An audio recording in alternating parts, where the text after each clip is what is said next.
सत्य, साहस और समर्पण के साथ आज भारत एक्सप्रेस अपनी दूसरी वर्षगांठ मना रहा है। और इसी सत्य, साहस, समर्पण के साथ जो हमारे गेस्ट भी आ रहे हैं ना, आप जब उनको देखोगे तो पहचान जाओगे। और ये इनकी जिद है कि अपनी सभ्यता, संस्कृति, पुरानी चीज़ें जितनी भी हैं वो वापस लाने की जो जिद है, वो कमाल की जिद है। हमारे साथ हमारे विशेष मेहमान विष्णु शंकर जैन जी हैं। आप परिचय आपका होगा ही, और देश भर में तहलका मचा रखा है सर आपने इस वक्त। तो नहीं, कोशिश यही है कि अपनी जो बात है वो लीगल माध्यम से जो इस देश के लोकतंत्र का तीसरा स्तंभ है उसके सामने रखें, और जो हम लोगों के साथ गुलामी काल में अन्याय हुआ है उस अन्याय को उजागर करें। और देश आज़ाद हो चुका है पर गुलामी की मानसिकता से अभी तक हम लोग आज़ाद नहीं हुए हैं, तो उससे आज़ादी दिलाने की कोशिश है। और मैं सबसे बड़ा सवाल ये पूछना चाहता हूँ, हम लोग भारत के संविधान की बात करते हैं तो क्यों ऐसा कारण है कि भारत के संविधान के ओरिजिनल पृष्ठों पे अकबर की और टीपू सुल्तान की पिक्चरें हैं, उनकी फ़ोटोज़ हैं, तो क्या उसको हटाने की ज़रूरत नहीं है? वो कौन सी मानसिकता थी जिन्होंने अकबर और टीपू सुल्तान की फ़ोटो भारत के ओरिजिनल संविधान के पृष्ठों पर रखी?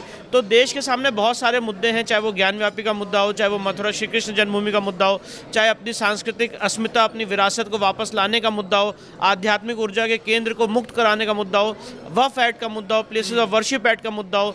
तो ये सारे इश्यूज़ हैं और उसके लिए मुझे लगता है पूरा समाज अब जागृत हो चुका है, आपके माध्यम से, हमारे माध्यम से, और ये जागृति, जन जागरण का काम हम लोग करते रहेंगे। आप तमाम याचिकाएं डालते हो ना, तो लोग कहते हैं यार इस बंदे में गजब की सनक चढ़ गई है, अब ये कुछ करके ही रहेगा। और आप जहाँ जहाँ हाथ डालते हो उसके बाद सफलता मिल ही जाती है। नहीं, ये तो सिर्फ महादेव का आशीर्वाद है, देवादिदेव महादेव का आशीर्वाद है। और मुझे लगता है सफलता की बात नहीं है, करोड़ों सालों से, लाखों सालों से, हज़ारों सालों से कुचली हुई हमारी सभ्यता है, जिनको दीवालों पे चुना गया, आरे से काटा गया, गरम तवे पे झोंका गया, और ये बलिदान की पूरी जो गाथा है, और यही हम लोग की कोशिश है कि उसको अब इस मॉडर्न इंडिया में, इस भारत में जो संवैधानिक भारत है उसमें इसको आगे ना होने दे, इसके लिए हम लोग की लड़ाई जारी रहती है। अभी नई किस प्लान पे काम कर रहे हैं सर? अभी क्या नहीं, अभी तो बहुत सारी प्लानिंग है, तो अभी बता नहीं सकते हैं। दूसरी वर्षगांठ पे कुछ हिंट दे जाइए। काम चल रहा है हमारा, और आगे आने वाले समय में आप देखेंगे कि जहाँ जहाँ पे गुलामी के चिन्ह है, जहाँ जहाँ पे हमारी मंदिरों को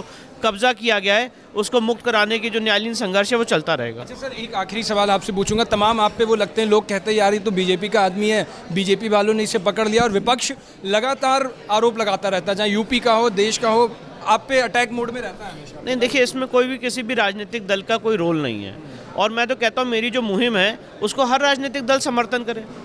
मैं तो चाहता हूं कि हर एक राजनीतिक दल समर्थन करे, क्योंकि ये देश की आत्मा से जुड़ा हुआ मुद्दा है।